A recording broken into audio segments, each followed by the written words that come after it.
Hi, and welcome to the Psych, Health and Safety podcast. My name is Jason Van Schie, and I'm one of the hosts of the show. The aim of the podcast is to rapidly increase the knowledge and application of psychological health and safety in workplaces worldwide. To help with this, we'll have regular guests from around the world who are leading the way in this important area. But before I introduce our guest and topic for today, allow me to introduce my co-host, Joelle Mitchell. How are you today, Joelle? Jason, I'm thinking that scheduling a podcast straight after our team lunch where we all eat lots of burgers is possibly not the best. Yeah, burgers and beer probably isn't the best prep for a podcast recording. No, I'm not feeling very vivacious. Okay. Maybe we should hit up the caffeine a bit more before this Possibly, podcast. I do. I've got some Coke in my giant mug here, and I'm hoping that will help me through. Yeah, well, I'm sure today's guest is actually going to liven things up a bit. Well, that's it. We'll just leave it to her to carry the show. Yes. Yeah, absolutely. All right, let's introduce her. So I'd like to introduce a very, very special guest for today. She's a clinical psychologist with more than a decade's worth of experience in psychological health and safety, spanning academia, external and internal consultancy.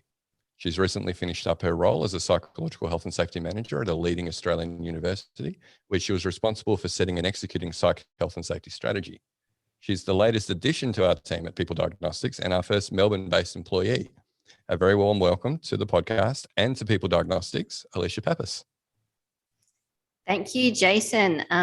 Great introduction there. God, feeling the pressure though, Joelle. You've just left it up to me to run the show, I think. But as you were talking, I was thinking maybe you need a nap, but hopefully you can wait another hour or two until we're finished today.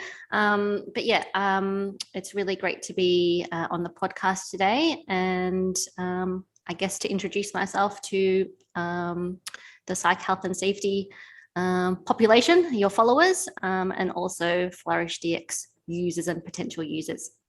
Hey, look, I'm sure our community is going to really love to find out more about you and Alicia and hear your rather unique sense of humor that will work, I think, very well alongside Joelle's very, very unique sense of humor. We're a funny bunch, aren't we? Yeah, I think just to study psychology in general, you have to be a bit of a weirdo. Speak for yourself. Yeah, no, I was going to say speak for yourself, but I'm pretty sarcastic with my humor, so hopefully we have some people that enjoy sarcasm too. Yeah, dark humor, sarcasm, and I'm probably in the sarcasm boat as well, and self-deprecation. Do you think you're sarcastic? No, I don't know. No, I don't know, man. Definitely not a weirdo. No, definitely not a weirdo. No. I'm pretty normal. All right, let's move on, shall we? Please. So, Alicia, you've said that you don't really listen to podcasts. So, what do you like to listen to or read or that sort of thing? So it's on my list to get more involved in podcasts, to be honest. It's been triggered by the Psych Health and Safety podcast. I might sound a bit biased here, but legitimately, I have referred a few people in my networks to the Psych Health and Safety podcast as a tool. I suppose it is a resource for people to better understand what psych health and safety actually is. You have a lot of speakers that are really you're trying to get experts in the field to enlighten, shed light as to what it is and how to do it effectively. So it's actually a really great resource. I've tend to date, I'm involved in a community of practice. So some like-minded individuals, again, that are working in this space or trying to create change in this space. We meet every month across different industries to talk about, what's going on in the space and how to further and progress the space. And also webinars as well. I attend quite a few webinars when this is the topic of interest. So that's how I keep up to date with things. Cool. Yeah, webinars have been I think one of my more favorite things that have sort of come out of this pandemic, the increase in webinars and the sort of availability and caliber as well that wasn't around before. So yeah, over here isolated in Perth, it's given me access to a lot more PD than I probably would have been able to do otherwise, even without a pandemic happening. So yeah, webinars have been a really good resource. So tell us then about your professional career. So like Jason mentioned, I'm a clinical psychologist. So I was trained as a clinical psych. I did a doctorate in clinical psychology many moons ago now, for the better part of probably involved in education for the better part of a decade. So that's my background. But even as I was working as a clinical psych, my interest moved more and more towards workplace mental health. I did work in an injury management role. So I was a managing consultant for an occupational rehabilitation provider, more focused on early intervention. So again, working as a clinical psych, working in injury management, it's very downstream. People are already unwell. So hence why my interest moved more and more towards upstream work. So workplace mental health is I suppose a niche area, and looking at ways in which you can actually work with a population that's still functioning, but trying to keep people well, and as early as possible intervene so that they don't become injured or unwell. Excellent. So was there a particular event or point in time when you decided that was really where you wanted to start working? Look, I was actually finishing my doctorate, and my research was in an area that wasn't related at all to this. It's quite different to clinical psychology, as you know. But as I progressed and was nearing the completion of my thesis, I was already working in psychology in private practice, and also in other clinical roles. So I still manage a small caseload in private practice. So I've always kind of maintained a private practice role in conjunction with doing other roles in the workplace mental health, psych health and safety space. And I was seeing people coming through with, whether it was interpersonal issues in the workplace or work stress related presentations, that I was becoming more and more interested in, what can we do? How can change be created so that these people don't keep coming through in this space? So I guess it was through, working in private practice, especially having people on work cover come through, and then trying to shift more towards preventative interventions and preventative type of work. Yep. Fantastic. Almost a flattening the curve approach to mental health. Yeah, we all know what that is now. So, yeah. All right. So, I mean, you've worked in research, you've worked in external consulting and internal program management. What are the different challenges in those roles? Mm-hmm. Look, I could talk about this for, I don't know how much time you have, but they're all quite different roles. So working in academia, in industry-based academia, where you are running interventions, in conjunction with and for organizations, to then working as a consultant. So again, you're working for organizations and then working internally and running an end-to-end function. Look, they're all quite different, but I'll say that the common challenge across all three of those has been really getting buy-in from key stakeholders that are actually, when I say key, I'm meaning the decision makers and the people with authority, to actually not just have initial buy-in, but to continue to show engagement and involvement and drive in what's required to effect change. So, I've experienced having spoken to whether it's senior leaders or key stakeholders, and you talk about what psych health and safety is, and you talk about how to create a workplace where your employees are not at risk of or risk is minimized for psychological injury.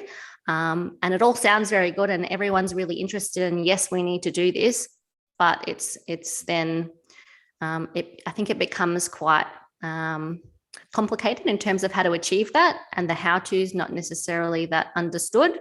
And it might take a lot of, at the end of the day, we're talking about culture change. It's a change process and it takes a long time. And it's been a challenge, and it is challenging to keep that engagement ongoing and the commitment ongoing. Yeah, so I guess we talk about sort of senior leadership commitment, and that's typically seen as the first step. But yeah, I think what you're talking about there is that they need to continue to maintain and demonstrate that commitment sort of throughout the life cycle of the onboarding of that project, and then sort of through the maintenance as well. Yeah, because it's not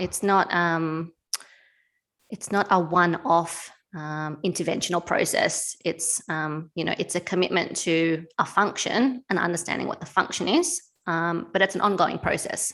Just like health and safety within an organization, it's an ongoing process. So psych health and safety is also an ongoing process. Yeah, and that management commitment, if you think about the typical risk management diagram, that's in the center of that diagram. And like you say, it's not like you just present the business case and you get sign off to do psych health and safety once. It requires that ongoing management commitment to be successful. And look, we're going to get some of your tips for obtaining buy-in and building a business case a little bit later in the podcast today. But in your most recent role, Alicia, you're the psychological safety manager at a large university. So in that role, what were your aims for that function and psych health and safety? Well, actually, the role was initially advertised as mental health and wellbeing manager. So that was the role that I applied for. It was a newly created role. What La Trobe did was actually split the health and wellbeing function into two, basically. So we have health and wellbeing from more of a physical perspective, and then health and wellbeing from more of a psychological perspective, and having different people in those roles with subject matter expertise in those areas. So when I started that role, I went in and basically did an assessment of where the organization was at in terms of workplace mental health, what they were doing, what they had done to date, what the strategy looked like. That involved a desktop review, just reviewing all the organizational data that we had to date at the time. So that was July 2019. And what I really took away from that was most of the approaches were still based on that at that tertiary level. So obviously, being a large organization, there was an EAP in place. But then outside of that, it was secondary level intervention. So some training provided for staff around understanding what mental health is. So mental health awareness training, as well as strategies that were focused on the individual level, stress management, things like that. So it wasn't an integrated approach to mental health. There was some evidence of secondary level interventions, definitely tertiary level. So your EAP and your return to work if you're injured, but the prevention, the primary prevention interventions weren't there in this context. So different HR functions perhaps were doing different things that you could classify as, this will help the organization be a mentally healthy one, diversity and inclusion initiatives, culture initiatives, but it wasn't an integrated approach. And if I found a challenge, going back to your last question, was a lot of siloed functions. So I suppose that was my feedback back. And about 3 months later, my role was retitled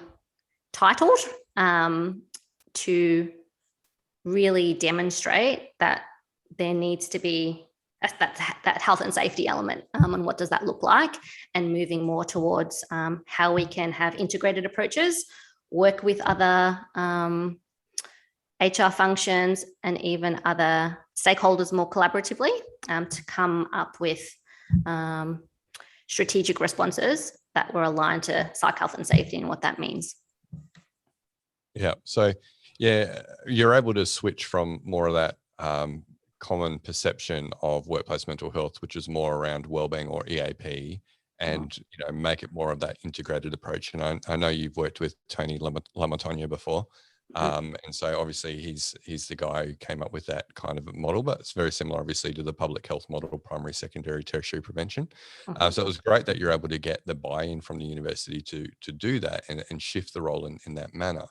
But then a little pandemic, I believe, got in the way of what some of your plans were for that role and the strategy. Yeah, definitely. So an initial intervention that was designed was targeted towards line managers. Especially, the larger an organization, the more challenging it is to do psych health and safety effectively, because there's more and more variables and factors at play. With a large matrix type of organization, you've got a lot of micro environments and micro systems, and this one size fits all approach won't work. So so COVID happened, and my line manager training, that, I guess the challenge with that was trying to get that approved in a mandatory way to be delivered across the university to all line managers. That commitment wasn't necessarily there from the outset, and that's what I was working toward, and developing and designing an intervention that was reflective of psych health and safety, the psych health and safety framework, from understanding what psychosocial risks and hazards are to, how to be a supportive leader, and how to actually mitigate risks if you identify them. So I ran a pilot session of an initial program that I created. This was in January 2020, right before the pandemic hit. And I was given a half-day slot to develop and deliver something, and that was piloted to mainly HR stakeholders. I evaluated that program, and based on the feedback, which was really positive and received really well, I actually then broadened that half-day workshop into multiple components and multiple functions, because I'm sure many people can relate. If you just do a one-off training session, not necessarily it goes in one ear and out the other, but it is limited in terms of allowing continued development of what you've learned, and building skill and knowledge in that area. So yeah, you really want people to go away and practice what they do, and then come back and reflect on that. Exactly. And psych health and safety is very broad, so it's very difficult to cram everything into a half day or a full day training session, like a lot of even consultancies would do, provide that level of training. So it was broadened out to be offered in multiple modules, in different learning formats, from having e-learns around mental health awareness training to video learning, real live action video learning to demonstrate concepts, to having, with COVID, it was that program needed to be redesigned and repositioned for post-pandemic delivery, which originally it was heavy face-to-face components, and that wasn't really going to be possible during COVID and post-COVID, because our ways of working have changed, and a hybrid working model is the norm now, I think, for a lot of organizations. So how do we actually deliver education and training and build capability in our leaders outside of just face-to-face training? So I guess it was good and bad, COVID, because put things on hold from a prevention perspective. So this is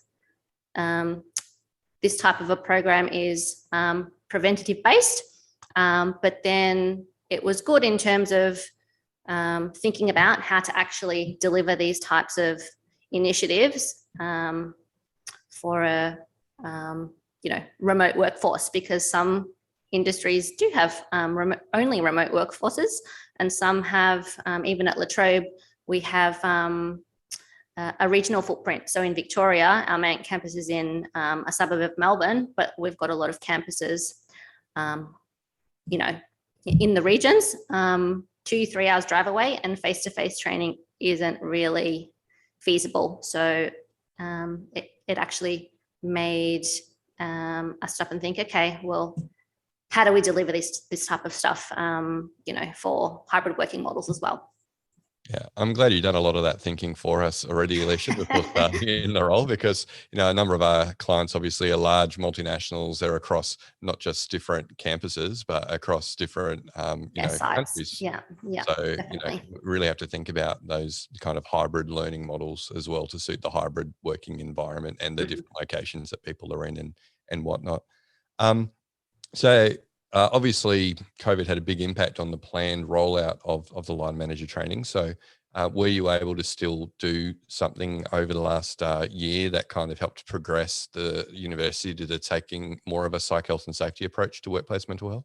Yeah, for sure. So that's just one example of an initiative that falls under the umbrella of psych health and safety and how to achieve psych health and safety. Like I said before, it's not just one initiative that you roll out and then, Bob's your uncle, there you have it. It's all problem solved. You need to be doing multiple things at the same time to achieve psych health and safety, because, if you're aware of the framework, there's multiple, at least 13 according to the Canadian standard, there's multiple factors that are psychological risks or hazards, and if they're not managed, then your workforce becomes at risk. So one initiative might tap into 3 different hazards or work-related factors, but not the rest. So you have to be doing more than one thing anyway. Look, COVID threw the higher education sector into a tailspin, especially because a lot of universities rely on international students and the money that they bring to, through enrollments. And universities now function as really as organizations themselves. You've got your vice chancellor, who's the equivalent of the CEO, and they have to run like a business. They get some government funding, but, over the years, that's really changed and mirroring more the American model of tertiary education. So unfortunately, with the cessation of international students coming in with border closures due to COVID, La Trobe, like many other universities, I'm sure, had to think about how to save money and recoup money. And, this is large scale I'm talking about. So, hundreds of millions of dollars lost over not just 2020, but beyond. So we did go into a reactive phase, unfortunately, from about May, June last year. And there was, a lot of change happening and also change on the cards, because unfortunately it meant that the university had to downsize or look different as a result of the pandemic in the short term. So I was involved in some change management responses, especially around a couple of rounds of voluntary redundancies and how to support, 1, staff that were leaving the university, 2, the managers managing those staff that are leaving the university, and 3, the teams that, were left behind and what that would mean. So I guess the agenda had to shift in terms of more reactive or short-term supports, but it's at that systems level, not at the individual level. Towards the end of last year, I'm not sure if people are aware, but La Trobe was a recipient of FlourishDx, the platform. So it was my intention to actually roll out there's a work design survey, a survey that assesses the psychological risk factors hazards based on ISO 45003, and that's the Canadian model. So we actually were able to run that survey, and it was, thanks to you, Jason, customized quite a bit for our needs. And we rolled out that survey early this year. So we were able to get a picture of, at that time, what the risk profile looked like in terms of psychological risk, and then some follow-on actions around that. So we had data that would drive strategic actions rather than, just come up with, for this year, we need to do X or we need to do Y. Well, it's more around, well, this is what staff are saying. So we need to respond to that. So can you talk us through, the importance of doing the follow-up workshops with staff when you've collected that data? Because a lot of the time we see organisations who, they get those results and they'll get their management team or HR or whoever to look at it and sort of work out what the actions should be, without further discussion with staff to help them interpret those results. So can you talk about that a bit? Yeah, sure. So the survey itself gives a snapshot according to those workplace factors that can be deemed as psychological hazards or things that the organization is doing well. However, it doesn't necessarily give context. You can answer a survey and rate items on a scale, but you're not necessarily getting the context of that particular organization. So La Trobe and even universities, they have very different staff cohorts within them. There's academic staff, there's professional staff, there's administrative staff, and the challenges for each of those staff and how their work is managed and the processes for each of those staff cohorts differ. It's not all the same for everybody. So, we're giving the same survey to everybody, but that context is missing. So it was the original plan to conduct, Joelle, I think you mentioned workshops. So we conducted listening sessions. So essentially like focus groups, semi-structured focus groups based on staff cohort. So we actually ran 15 in the month of May after the survey was rolled out earlier in the year, and after some of the data was kind of collated and reviewed at that higher level.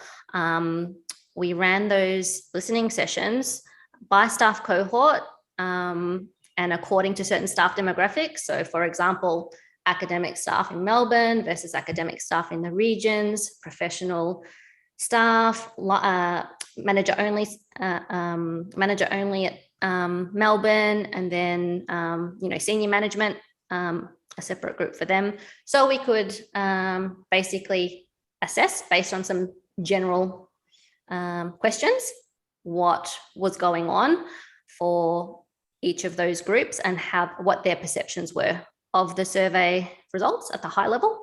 And we conducted those sessions with a solution-focused approach. So generally getting some feedback on, according to your staff grouping, what's happening that's working well, that we should continue, but then what's also happening that's not working well, or that maybe needs to stop because it's having negative effects on staff or on teams.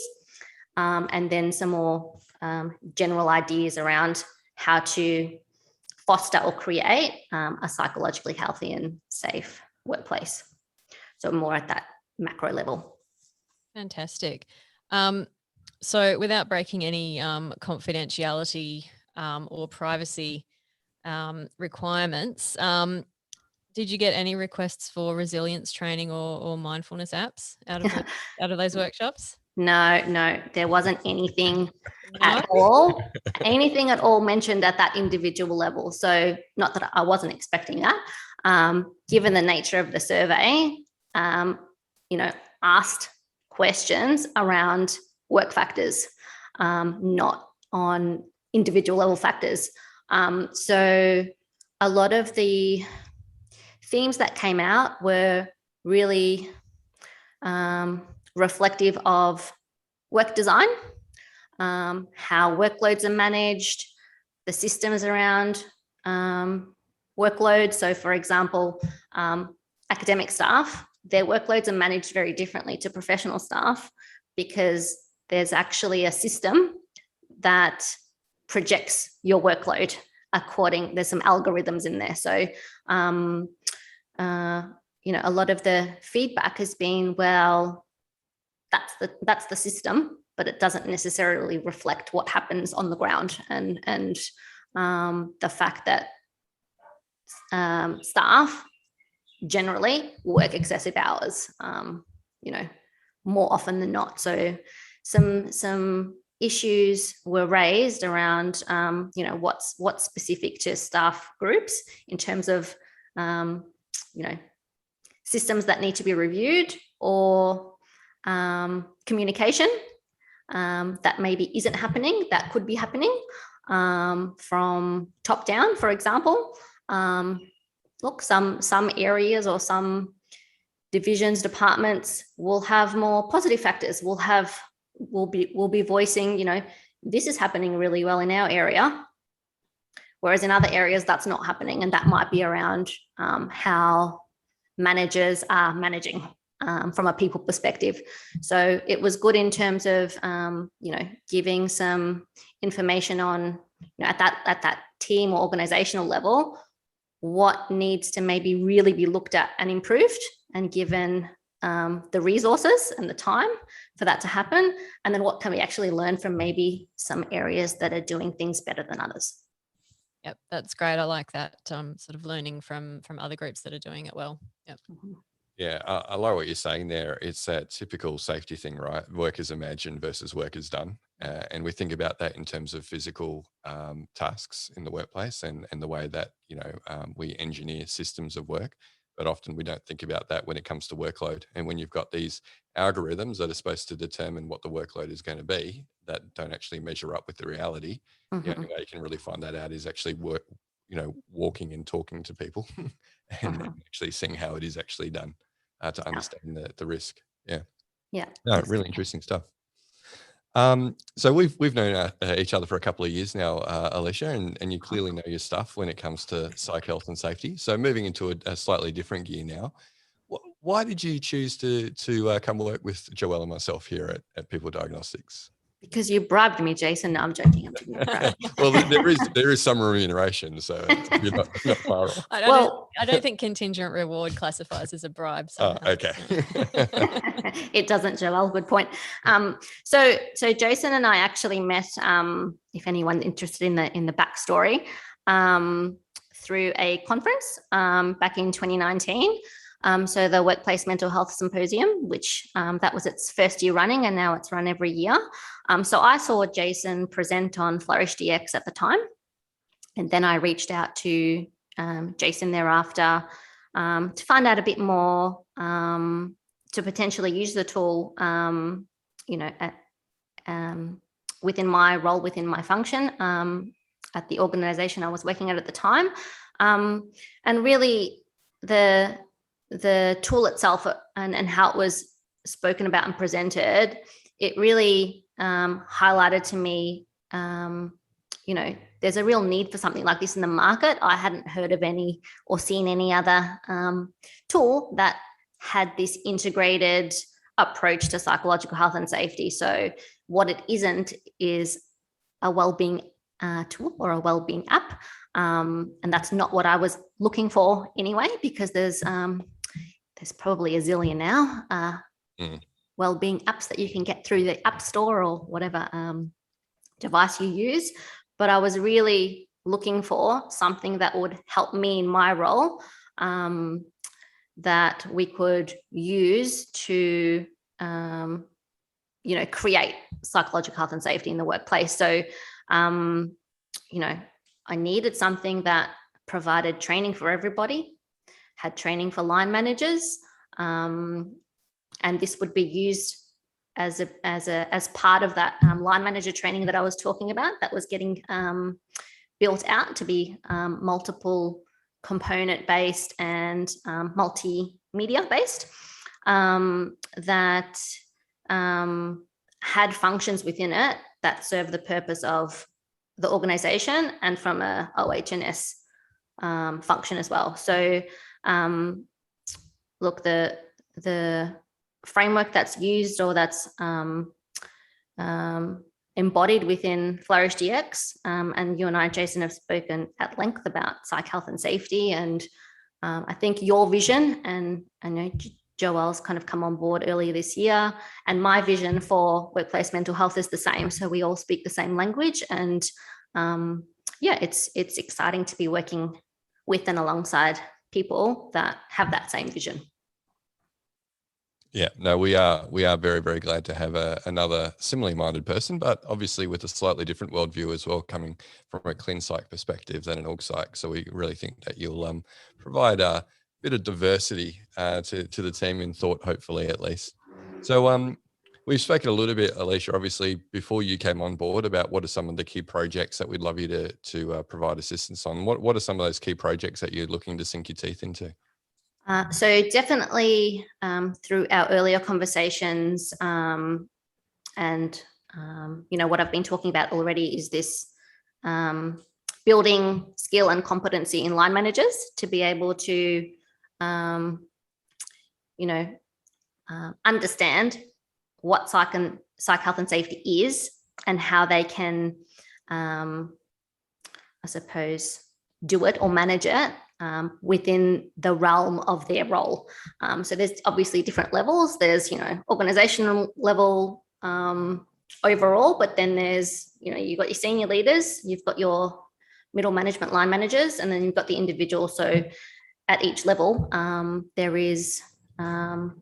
are things that can be done at all of those levels, and line managers have a in my opinion, a critical role to play in psych health and safety. So it's definitely developing knowledge, skill, and competency for line managers through this type of a medium where it doesn't have to be face to face, and two, really supporting organizations in understanding this and implementing the framework or the system effectively, and what does that look like, and I suppose partnering with these organizations as a subject matter expert to support that process. Yeah, I don't think we mentioned before, so your official title is going to be Head of Customer Success. So that's really about, like you say, walking the journey with clients to make sure that they are getting the most out of the platform and implementing the framework into their safety management system effectively. Mm-hmm. Right? Mm-hmm. And what you've spoken about is really what we see as our overarching playbook, as we're calling it internally. So we really want to have a company who decides, yes, we need to move from wellbeing to risk management, or mature to that level, if you like. How do we do that if we've got 50,000 people across, 10 different countries?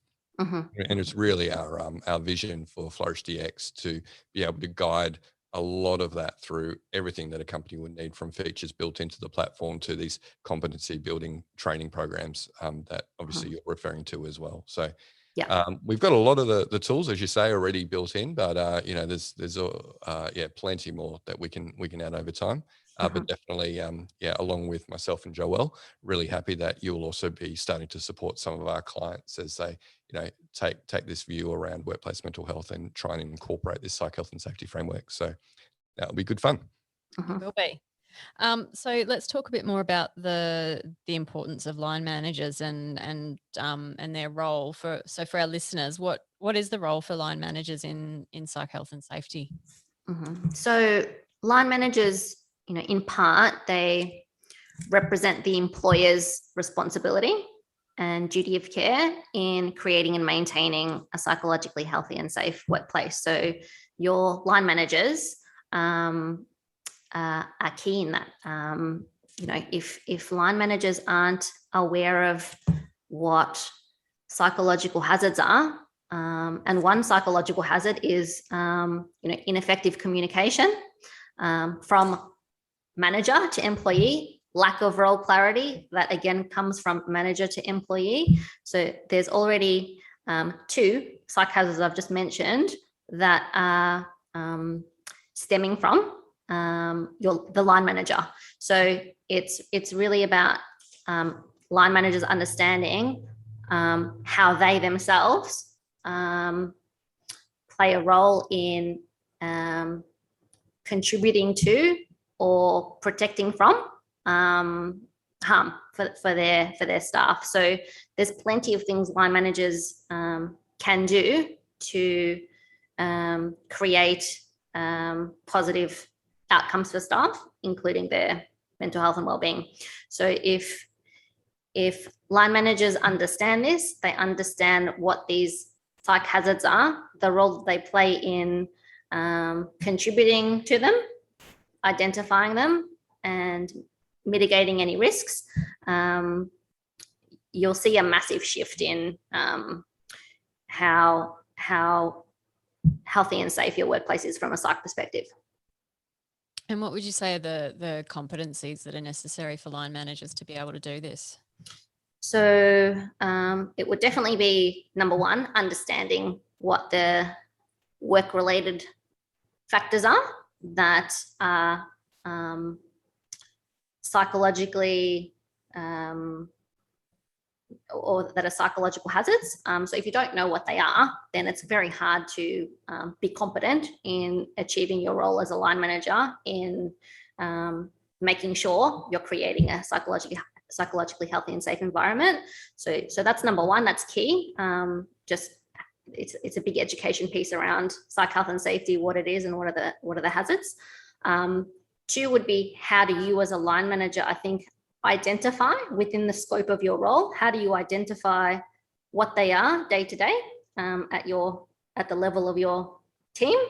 And if you do identify what they are and know what they are, and you see yourself any red flags, how do you mitigate that risk? So part of it is through understanding what the risks are, observing in your workplace, if any are playing out, and also being able to create a space to have conversations with your staff and actually ask them about, now that you know what psych hazards are, ask them about what's happening in the team or in the workplace around those psych factors, so that you can get information directly from your staff, and then plan how you're going to address some of these things if they're coming out as risks. So I think that they're the main competencies, and really it's this development of line managers to create skill in that area. Yeah, so I mean, it sounds like some of that is sort of some particular subject matter knowledge that they need, and then there's some skill development in there as well. So how do you go about building that? So that's a good question. It's always the how-to is the hardest. Once you know what to do, then it's the how-to. But I think it's definitely from the organization's perspective, it's being clear with line managers. This is your actual responsibility as a line manager. So it's role clarity actually for the line managers coming from the organization around, this is a requirement of your role from a people management or a people leadership perspective. And I've actually read some research or some commentary from other experts in the area that there should be KPIs, key performance indicators around this for line managers to keep them accountable. and for the organization to be accountable to provide, development for line managers in this area, so that it's kind of uniform across the board. So if you know what your expectations are from your employer, from your organization, around, people call it well-being, but it's really around psych health and safety, then you'll be better equipped to make sure that you're keeping on top of what you need to do to identify and mitigate risks if they're there. And I imagine there's an element of sort of knowing when you need to go and ask for support from other functions in the organisation as well, isn't there? Yeah, definitely. So I think another key, this is very resource intensive for a lot of organisations to do, but I think it's really important to have feedback provided to line managers from their staff as well. So typically this would look like a some sort of feedback process, or a 360 feedback. So whether that's once a year or whatever time period you choose, that managers can also get feedback from those that they work with in terms of how they are managing employee wellbeing or psych health and safety.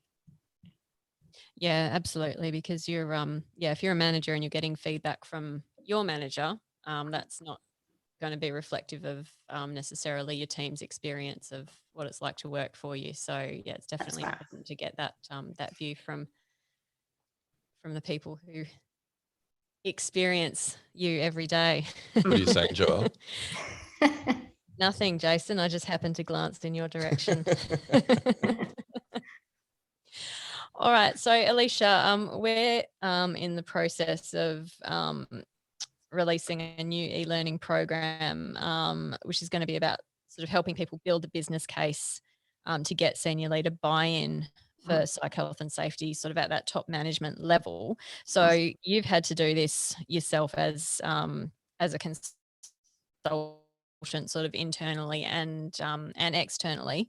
What are the key things that top management need to know? I think that number one is understanding that they actually have a responsibility from a workplace health and safety WHS perspective. It's a legal requirement for organizations to ensure that staff are not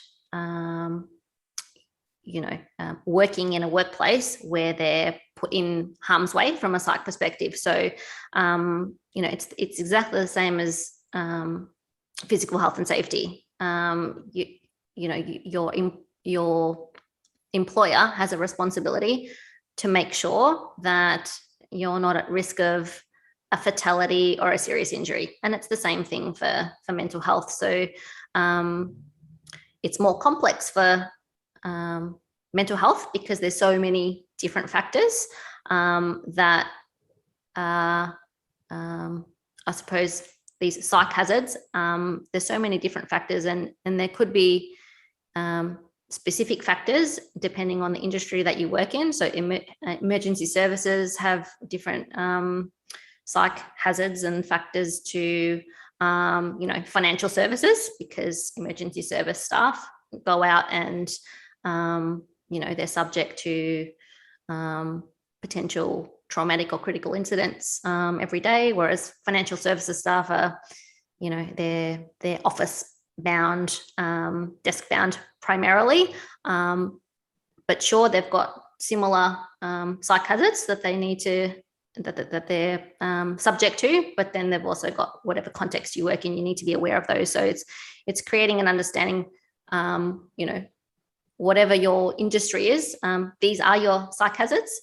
These are universal ones, but then these are yours, and that you have a responsibility, not just a legal one, but it's better for business, it's better for you, and it's better for your staff if you are ensuring that these factors are addressed, that they're measured, assessed, and any risks that come out of these assessments are mitigated, because the lower the risk, the more productive your staff will be, the happier your staff will be. We all know that good or optimal mental health is associated with high levels of productivity. People are more engaged. So it's actually better for everybody if, psych health and safety is incorporated into an organization. And so once we've actually got top management to say, yes, we understand and we want to do it, what does that commitment actually look like in action? So it's not just them nodding their heads and saying, yep, let's do it. What else do they? Sounds like a good idea. Yeah, that'd be swell. What else do they need to do then to show that commitment and to give the support? Yeah. So usually if you propose that business case, usually you do get the, oh yes, that sounds great. Yes, we need to do this. But it's that, what I was saying earlier, it's that after the initial buy-in, there needs to be a commitment to, providing budget, providing people resources to carry out this work,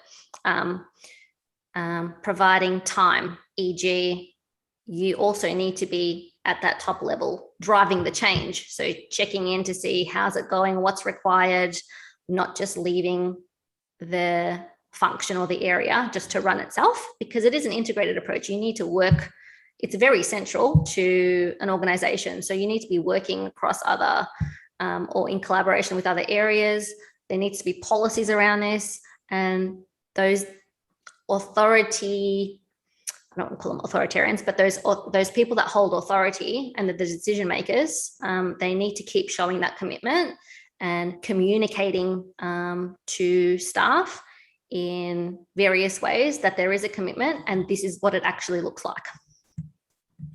Yeah, excellent points.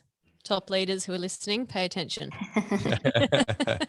But I guess even, if you were to set up a psych health and safety committee, or just your general health and safety committee or wellbeing committee, if obviously a senior leader was to sit on that and, provide that support, be able to see firsthand where the resources are required, and then be able to go back up to, the leadership team and be able to speak on the behalf of the operational team who's trying to get things done.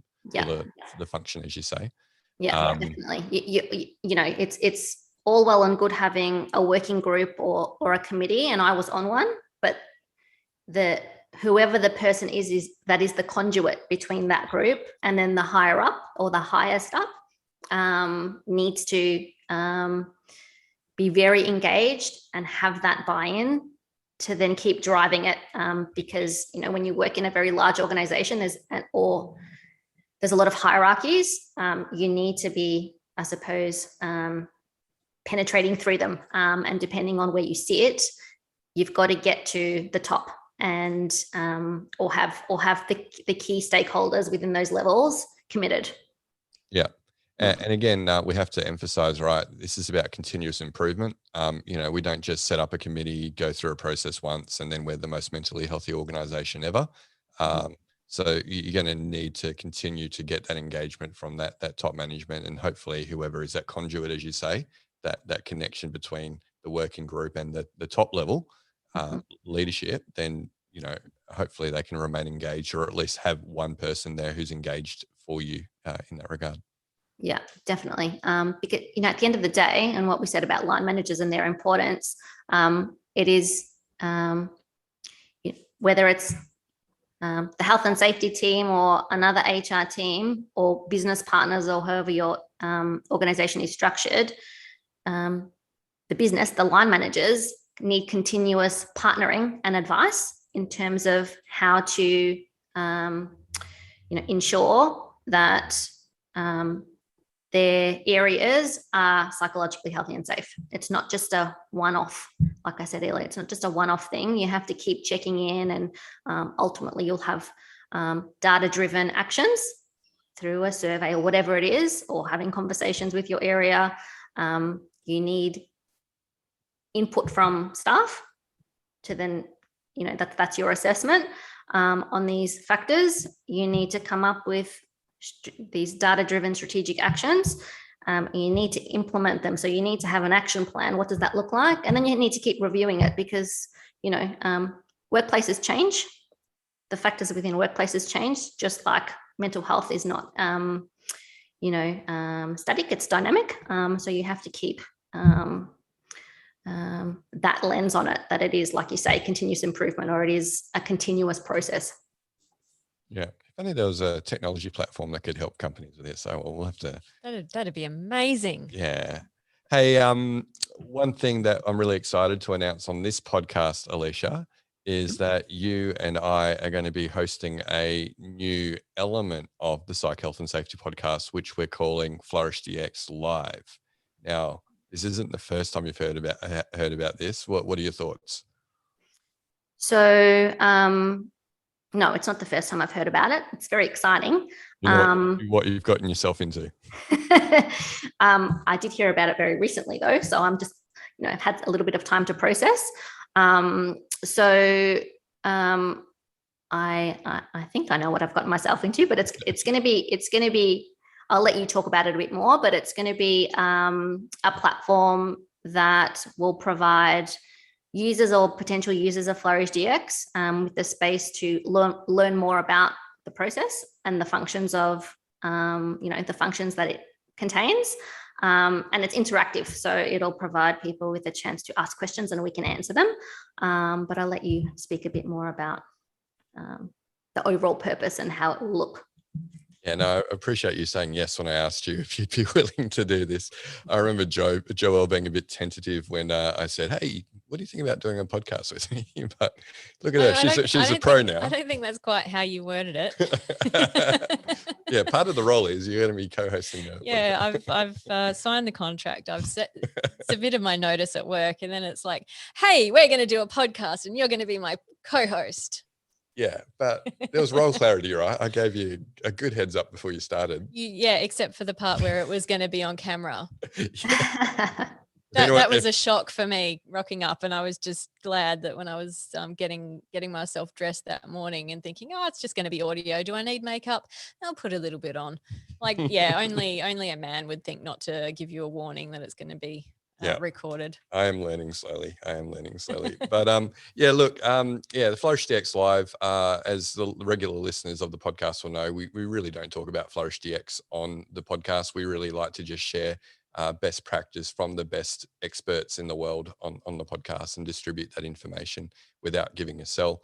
FlourishDx Live isn't designed to be a sell so much, but it still allows us a little bit of leeway to talk a bit about our product and some of the things that we're doing to deal with some of the problems that Alicia has alluded to, where companies need a lot of support, where we feel we can help. But it's really come on the back of these live panels that we've been running.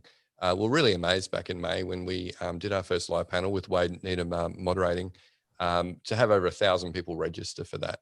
And to see within the YouTube section where in the comment section how many people were interacting, and the second one that we ran just recently with Peter Kelly and Marianne Bainton was even better, with almost 1,500 people registered, and it's had over 1,000 views in the first week. So we're thinking, well, there's obviously a real community around psych health and safety that we've been able to build through the podcast. How do we continue to build that and to give them the information that they need and make it really practical and applicable? Because I think that's the piece that's missing. I mean, the podcast is designed to be practical, but sometimes it is hard to pull away the practical. What am I going to do with this information now in my unique context in my business? And we want to be able to do more of that. But rather than you and me, or Joelle will also be taking some turns at co-hosting with me on FlourishDx Live, rather than us just talking between ourselves the whole time. We might talk for 20 to 30 minutes, but then we'll be spending the next 30 minutes inviting questions from the audience. And so that way, hopefully, between the three of us, we're able to give that subject matter expertise to people who are really trying to make a difference and implement a psych health and safety framework in their organization. And that's regardless of whether they ever intend on purchasing FlourishDx or not. So we hope to continue to service the community. So yeah, we're really excited about that. We'll see how they go. We might pull the pin if they're not successful. So if you're a regular listener of the podcast and you want to hear us do a live show regularly, then make sure you tune in and support that segment. But yeah, we're really looking forward to that. That will start in August following our next live panel, which is the 4th of August. So it will be hopefully the week or the second week after that live panel. So look out for that. Yes, exciting times. There's always exciting times ahead for us. Yeah, there's always new things happening. We don't like to stay static. No, all kinds of new ideas popping up all the time. It's always interesting here, Alicia. So the final question that we like to ask all of our guests is, what are your hopes for the future of workplace mental health? I'm sure this isn't the first time you've heard this, but definitely it's a shift from individual wellbeing initiatives and approaches to organizational level or systems approaches. So, my pet peeve is providing, just well-being focused initiatives, whether it's, like